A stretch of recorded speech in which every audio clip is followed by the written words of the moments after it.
అందరికీ నమస్తే. ఆంధ్రప్రభకు స్వాగతం. నేను మీ సంతోషి. ఆపరేషన్ కగారు పేరుతో కేంద్ర బలగాలతో దాదాపు 10,000 మంది సైనికులతో మోహరించింది. ఇప్పటికే చాలా మంది మావోయిస్టులు చనిపోయారని చెప్తున్నారు. ఈ ఆపరేషన్ ద్వారా 2026 లోపు మావోయిస్టులందరినీ కూడా అంతం చేస్తాము అని అంటుంది కేంద్ర ప్రభుత్వం. దాని ద్వారానే చర్యలు కూడా తీసుకుంటుంది. సో దీని గురించి అంటే ఆపరేషన్ కగార్ గురించి, అలాగే నక్సలైటిజం గురించి మనతో వివరించడానికి మనతో మావోయిస్ట్ కేంద్ర కమిటీ నేతగా ఉన్నటువంటి జప్పన్ గారు మనతో పాటు ఉన్నారు. నమస్తే సార్. నమస్తే సార్. మీ ఇంటర్వ్యూస్ చాలా చూసాం సార్.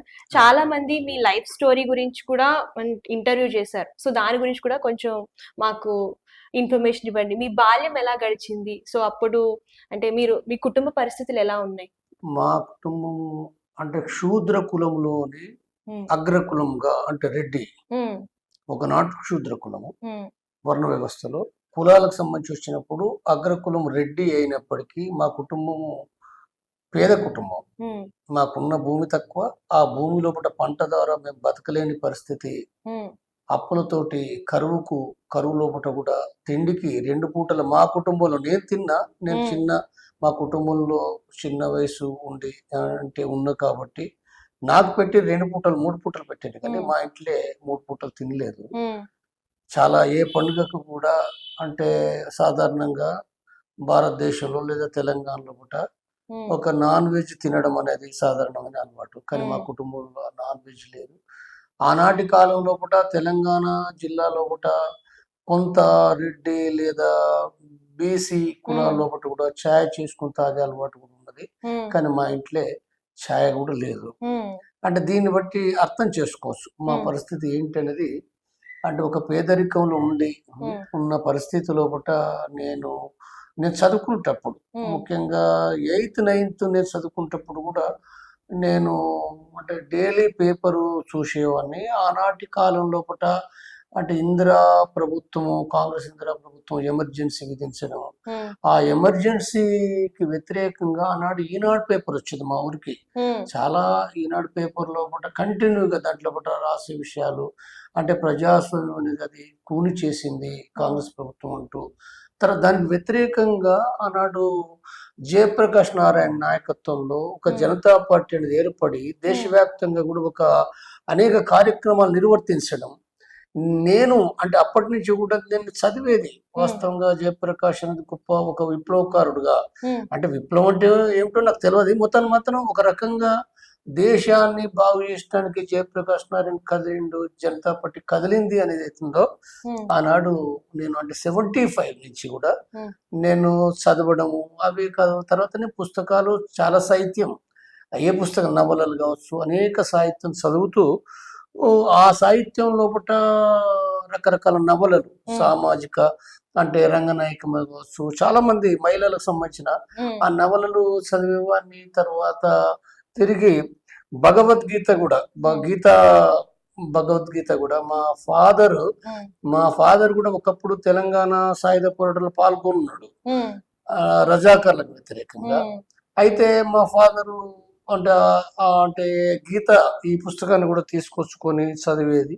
నేను చదివేది మా ఇంట్లో నేను చదివేది. ఆ రకంగా నాకు సాహిత్యం పైన చాలా ఇంట్రెస్ట్. సాహిత్యం అన్నా ఆటలు కూడా నాకు టైం దొరికితే గోళీలాట, లేకపోతే ఒక రకమైన పత్తాలాట, లేకపోతే జిల్లగోని అనేది, లేకపోతే kabaddi, kho kho, badminton, chess, carroms, ఇవన్నీ ఆటలు ఆడే దాంట్లో కూడా నేను కంప్లీట్గా నేను అంటే చదువు లోపల ఉండేది. నేను అంటే నెంబర్ 1 కాదు, కానీ నెంబర్ 3 నెంబర్ 2 నేను చదువులో ఎప్పుడు చదువులో రాణిస్తూనే అన్నిట్లో కూడా పాల్గొంటూ అందరితోటి కలిసి ఉండడం కూడా నా మొదటి నుంచి కూడా నేనేమి ఏ కులాలు మతాలు కూడా నేనేం పట్టించుకోలేము. మా ఊర్లో కూడా ముస్లిమ్స్ కూడా ఉన్నారు, వాళ్ళతో కూడా నాకు స్నేహమే ఉన్నది. తర్వాత కులాలకు సంబంధించినప్పుడు కూడా దళితులు కానీ, బీసీలు, గొల్ల లేదా శాల, లేకపోతే రకరకాల కులాలు కూడా నా క్లాస్మేట్స్ ఉన్నారు. నేను వాళ్ళ ఇంటికి పోవడం లేదా వాళ్ళు మా ఇంటికి, అంటే దళితులు రాలే, పద్మశాలి గొల్ల వాళ్ళు వచ్చారు, కానీ దళితులు అక్కడైతే రాలేదు, కానీ వేరు చోట్ల మీద కలిసి ఉండడం అనేది ఉందో. తర్వాత అప్పటి నుంచి కూడా నాకు దేవుని పైన కూడా నాకేమి నమ్మకాలు లేవు. ఆనాడు కూడా దేవుడు, మంత్రాలు, దయ్యాలు అనే వాటిపైన నాకేం నమ్మకాలు లేవు. అంటే ఎంతో కొంత పూర్తి శాస్త్రీయ భావాలు ఏమి లేవు కానీ దేవుడి నమ్మకాలు ఏమనుకుంటూ కూడా దేవుని పూజించింది కూడా ఉంది. నేను 10th వరకు కూడా ఒక రకంగా పూజ చేయడం మా అమ్మ చెప్పిన దాని ప్రకారంగా ఉండేది. కానీ అంటే క్రమంగా నా లోపట ఒక రకమైన అంటే రోజు రోజుకు ఈ సాహిత్యం చదవడం ద్వారా కొంత హేతుబద్ధ జ్ఞానము అనేది ఏందో పెరుగుతూ వస్తుంది. అయితే ఈ క్రమం లోపల కూడా నేను అంటే కమ్యూనిస్టులు అనేవాళ్ళు సిపిఐ, సిపిఎం పార్టీ లేదా నక్సలైట్ అంటే లింపియావో గ్రూప్ నక్సలైట్స్ అనేది కూడా మా ఊర్లే మా చుట్టుపక్కల గ్రామాలు కూడా ఉండేవాళ్ళు. కానీ నేను ఏనాడు కూడా ఏంటంటే ఈ కమ్యూనిస్టులు ఈ నక్సలైట్లు అని అంటే నాకు మంచి అభిప్రాయం లేదు అక్కడ.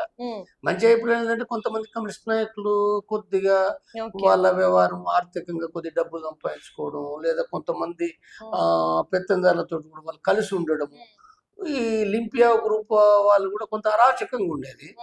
అంటే నేను అంటే మా విలేజ్ అంటే ఒకప్పుడు వరంగల్ జిల్లా, ఇప్పుడు మహబూబాబాద్ తొర్రూరు దగ్గర చర్లాపాలెం ఆ గ్రామం. మా ఊర్లో హై స్కూల్ ఉంది, నేను అక్కడే చదువుకున్నాను. నేను తర్వాత నేను హై స్కూల్ తర్వాత నేను ఒక ఎలక్ట్రీషియన్ వర్క్ చేసిన మరిపెడ అనే దాంట్లో. తర్వాత ఎలక్ట్రికల్ షాపులో కూడా నేను వాటిని అమ్మటోని. ఆ తర్వాత తిరిగి మళ్ళీ నేను ఐటీఐ చదవడానికి హైదరాబాద్కు నేను 1980లో నేను వచ్చిన. నేను 80 నుంచి 82 వరకు ఓల్డ్ సిటీ లోపట ఐటీఐ నేను అక్కడ టర్నర్, నా ట్రేడ్ ఏంటంటే టర్నర్ కంప్లీట్ చేసిన నేను.